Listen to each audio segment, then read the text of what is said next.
इस बेवफाई की दुनिया में मेरे दोस्त कौन किसी का होता है। इस बेवफाई की दुनिया में मेरे दोस्त कौन किसी का होता है। धोखा वही दे जाता है जिस पर भरोसा होता है, जिस पर भरोसा होता है। हाथ में लगा के गई है मेहंदी हमरा खून से, हे गई हाथ में लगा के गई है मेहंदी हमरा खून से। हे गे फूस छाही पगली तुझे शादी के सुगुन से। हे गे फूस छाही पगली तुझे शादी के सुगुन से।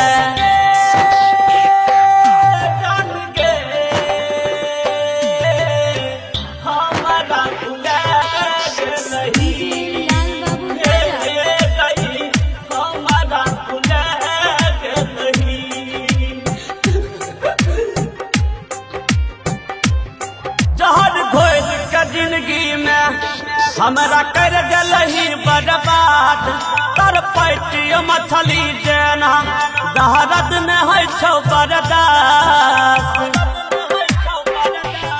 जहर घोर के जिंदगी में हमरा कर गलही बर्बाद, तर पैटियो मछली जेना दहरद में है छौ बर्दाश्त। तर पैटियो मछली जेना दर्द न हो छो बर्दाश्त।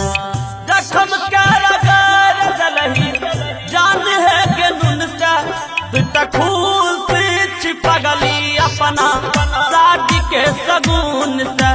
तू खून से छिपगली है गई शादी के सगुन से।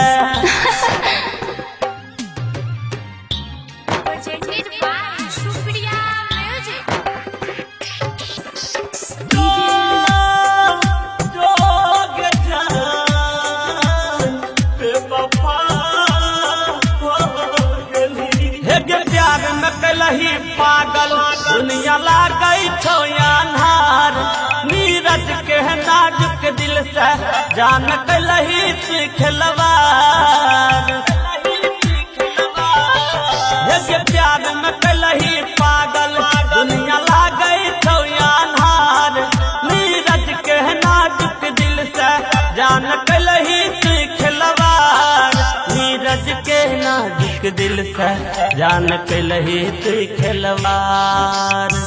लाख पिंदर लाखन हटलो तोरा लुगुन से, हे गे खूस छाही पगली तुझे शादी के सुगुन से। हे गे